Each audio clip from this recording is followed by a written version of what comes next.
Amigos telespectadores da Rede Vida de televisão e do programa Páginas Difíceis da Bíblia. Nós, durante alguns meses, falamos a respeito da paixão e da ressurreição, seguindo, tanto quanto possível, o Evangelho de Marcos e enriquecendo-o com adendos dos outros evangelistas. Agora, depois de conversarmos entre nós, chegamos a uma conclusão.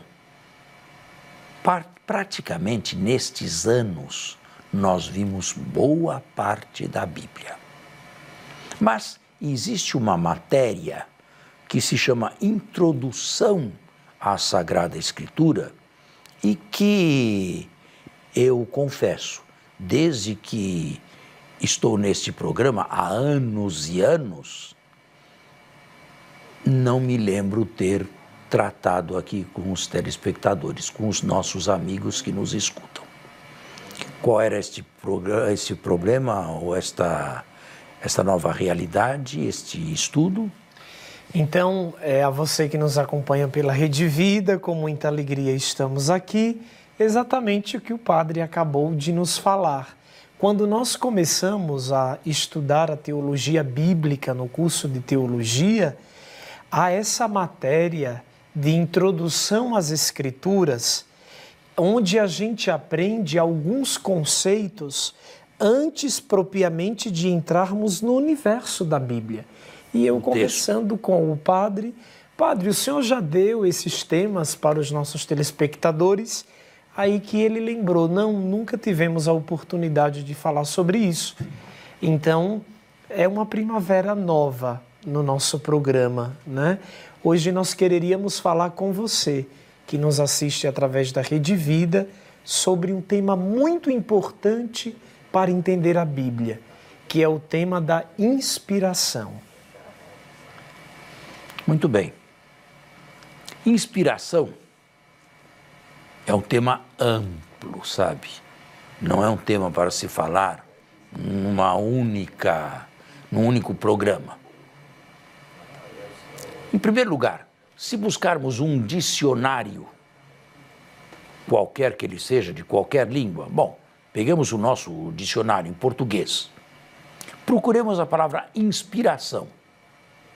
Vamos encontrar muita coisa lá, mas não sei se encontraremos inspiração bíblica. Não é um dicionário bíblico. Então já começamos aí. O que se entende normalmente por inspiração? Os poetas se sentem inspirados. Os músicos dizem de si a mesma coisa. Os oradores dizem que também falam inspiradamente, ou muitos. O que é esta inspiração, afinal? No popular, a gente também afirma, hoje eu acordei inspirado. E o que significa isso? O que você quer dizer com isto? Significa, hoje eu amanheci com novas ideias, é uma coisa que vem de dentro para fora. Mas você não vai encontrar, duvido, nem num bom dicionário de português ou de qualquer língua, no verbete inspiração, a inspiração bíblica. Isso é um tema de dicionários bíblicos. Aí sim, nós temos a definição e talvez até uma longa descrição a respeito de inspiração. Vamos começar do comecinho. Padre, antes do senhor entrar propriamente no conceito, o senhor nos permite ler apenas 2 versículos da carta de São Pedro, só para dar adendo ao tema. Na segunda epístola de São Pedro, portanto uma carta católica no Novo Testamento, no capítulo 1, foi o último texto do Novo Testamento a ser escrito. E no versículo 20, nos diz assim, só para te situar. Antes de mais nada, sabei isto, que nenhuma profecia da Escritura resulta de interpretação particular, pois que a profecia jamais veio por vontade humana, mas os homens impelidos pelo Espírito Santo falaram da parte de Deus. E nas cartas pastorais atribuídas a Paulo, nós temos a mesma coisa. Toda a Escritura é inspirada e ela serve para exortar, para ensinar e para guiar ou conduzir. Toda a Escritura é inspirada. Agora, vamos então começar do comecinho. Eu falo da época das monarquias em Israel, isto é, antes de 722 a.C., para o reino de Israel, e antes de 587 a.C., para o reino de Judá, no tempo das monarquias.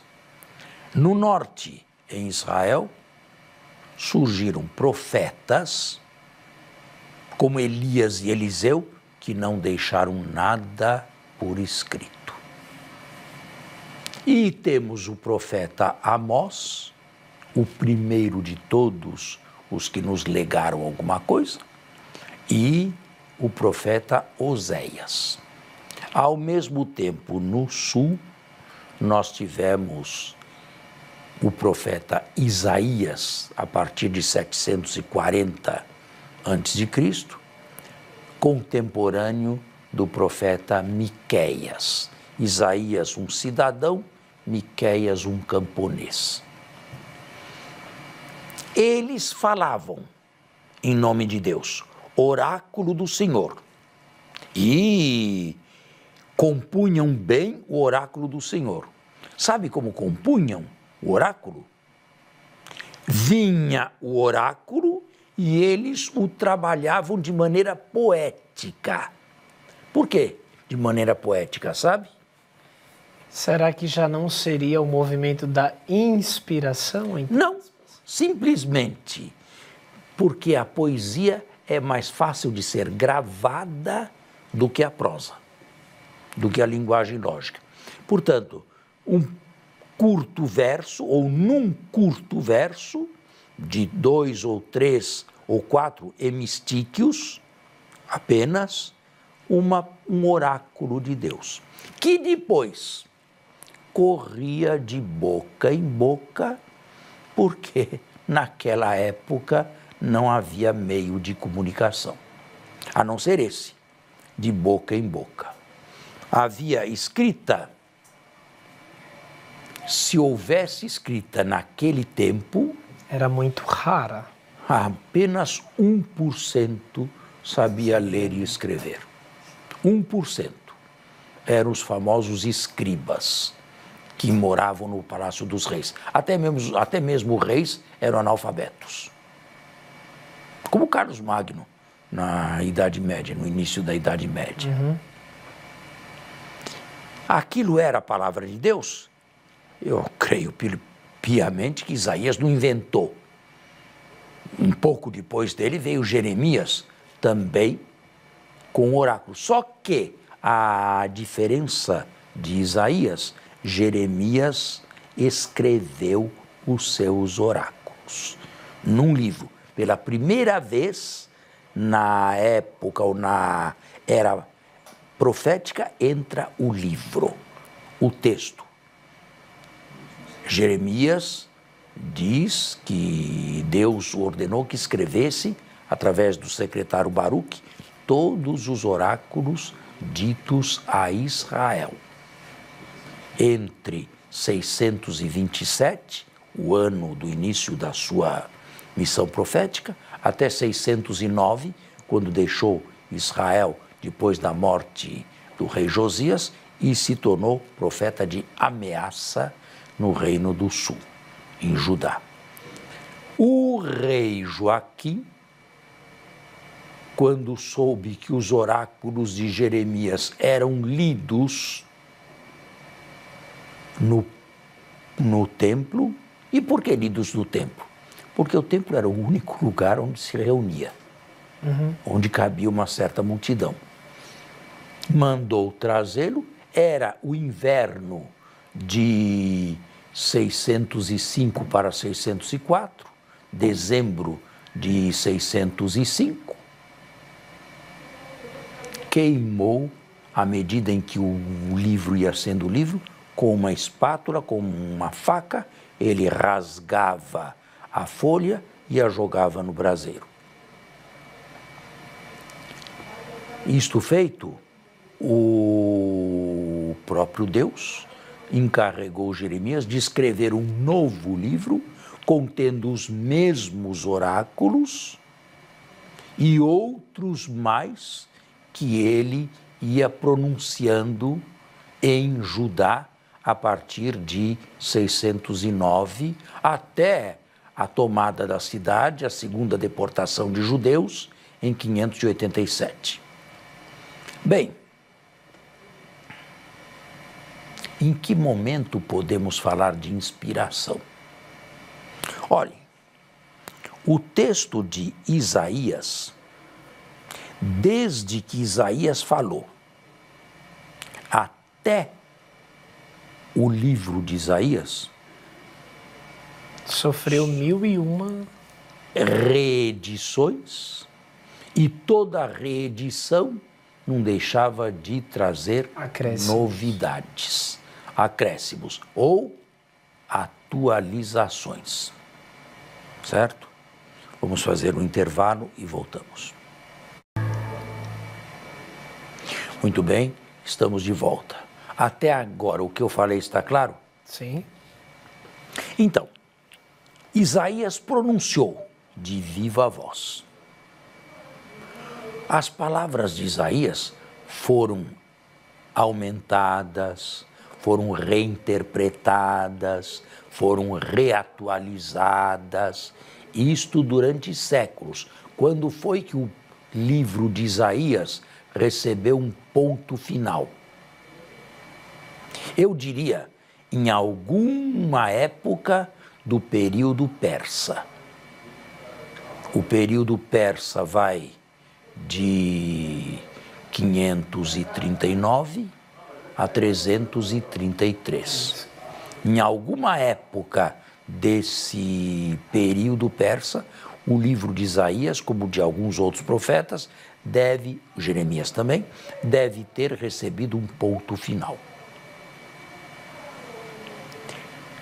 Qual o texto inspirado? O primeiro, os das transmissões ou o último? Eu diria da seguinte maneira: Isaías realmente falou em nome de Deus, mas nós reservamos o título inspiração para o último autor que colocou o ponto final no texto, a partir do qual o texto não recebeu mais nenhuma alteração, apenas multiplicação de volumes. Então, para que fique muito claro para o nosso telespectador, o texto inspirado é o texto bíblico. É o texto bíblico. E como ficamos nós que não temos acesso ao original, ao hebraico? Mas olhe, o problema é mais complexo do que você pode imaginar. A igreja nunca disse qual é o texto inspirado. É o hebraico?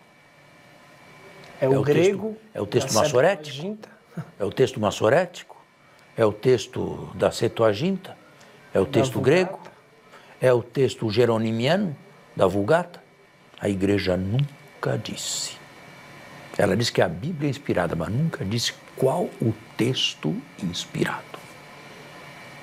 Então, nós temos que ter um grande respeito, pelo menos para esses três: o texto massorético hebraico, a tradução grega dos 70, muito usada no primeiro cristianismo, e a Vulgata geronimiana, que foi, durante mais de 1000 anos, o único texto oficial da Igreja Católica Ocidental, Latina. E hoje nós temos a Neo-Vulgata, que foi publicada no pontificado de João Paulo II, com as correções necessárias, linguísticas e gramaticais, do texto da Sisto Clementina, que era já uma revisão da Vulgata de São Jerônimo. Padre, voltando ainda àquela época histórica, quando o senhor nos falava sobre o nascimento do oráculo e o registro do mesmo, já como possível palavra de Deus, a pergunta é: se o texto inspirado é este que está na Escritura, e se o texto dos profetas passou por um processo de reatualização tremendo, a pergunta é: a primeira palavra citada por Isaías, por exemplo, já não era uma palavra inspirada? Era uma palavra de Deus, mas eu reservaria para... Porque senão nós não sabemos o que falar quer dizer. Nós entramos para anfibologia, confusão mental. Tudo. E eu reservaria o termo inspiração como sendo um carisma de linguagem. Um carisma de texto escrito. Que sistematicamente se deu no Concílio de Trento, ou não? No Concílio de Trento se deu a formação do cânon, no dia 8 de abril de 1546. Certo? Agora, o texto inspirado é o último texto. Mas o último texto não chegou a nós. Sim, não houve mais nenhum adendo, mas não chegou a nós sem erros, sem linguagem estropiada. Por quê? Porque durante 1500 anos esse texto foi copiado à mão. Foi copiado à mão por copistas. O que acontecia, o que fazer quando um bispo quisesse 20 exemplares da Bíblia? Colocava aqui numa sala, num scriptorium, ou scriptoria, 20 pessoas que sabiam escrever, né? E um lá ditando. Mas agora, essas 20 pessoas faziam confusão, confundiam ditongos, podiam pular uma palavra, podiam adormecer no meio do texto. Tudo isto foi acontecendo nas transmissões do mesmo texto. E aí surge uma ciência à parte, mas não totalmente desligada da inspiração, que é a partir das variantes que são enormes nos manuscritos, à mão, até que se inventou a imprensa no século XVI, né, com Gutenberg. O primeiro texto a ser impresso foi a Bíblia, mas até então era tudo escrito à mão. E com esses erros todos, porque a inspiração não vai aos amanuenses, até lá, até aqueles que escrevem ou copiam ou escutam e escrevem. Então, houve a necessidade de se corrigir. O próprio Trento, que deu o cânon dos livros, sabia que a Vulgata continha inexatidões e pediu uma revisão da Vulgata, que foi a Sisto Clementina. E agora a Sisto Clementina passou também por outra grande reforma, dados os conhecimentos tecnológicos que temos hoje, com relação à escritura do passado, e veio à luz a Bíblia, a Neo-Vulgata, escrita em latim. E a igreja é tão cuidadosa que não permite qualquer tradução para a liturgia, para o público. Tem que ser uma única tradução, no nosso caso portuguesa, brasileira, do texto sagrado aprovado pela congregação do culto divino.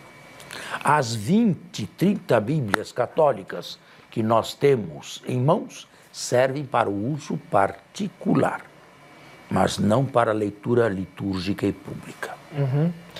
Então, se esse processo, voltando às primeiras palavras dos profetas, e exemplificamos o profeta Isaías, não podemos chamar tecnicamente de inspiração, como que nós chamaríamos esse processo? Providência? Eu diria que Deus usou uma providência durante todo esse processo de transformação.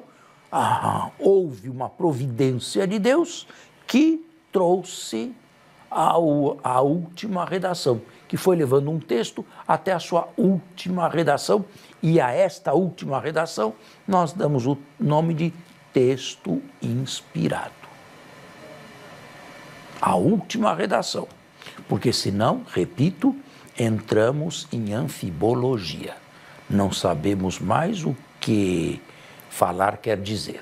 Mesmo tendo consciência, para que fique bem claro para o telespectador, que a última escrita, né? O último escrito, ele se distancia muito, prolongadamente, do seu primeiro autor, mesmo tendo o texto recebido reatualizações durante o curso, etc. Mesmo assim.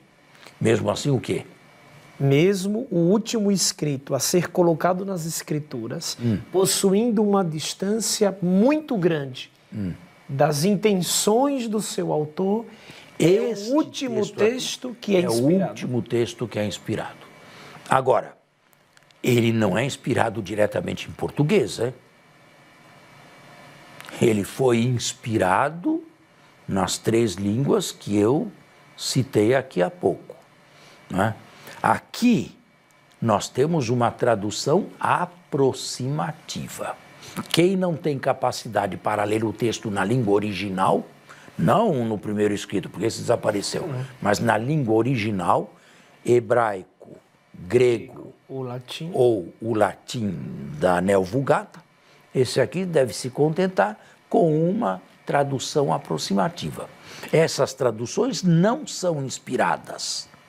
E por isso mesmo nós temos o direito de procurar uma tradução melhor e a mais completa, a mais próxima possível do texto inspirado. E existem, por exemplo, traduções que, a meu ver, são ideológicas.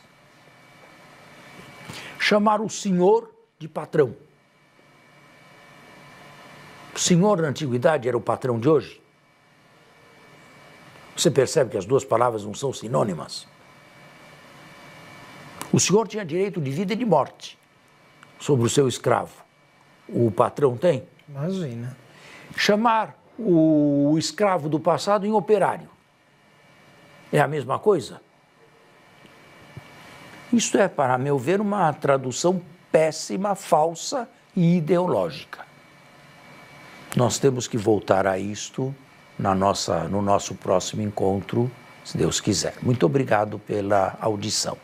Como você pode perceber, o nosso papo aqui sobre inspiração, a nossa conversa tão profunda e tão catequética está só começando. Então, nós aguardamos você no próximo domingo. Até lá, fique na paz do Senhor.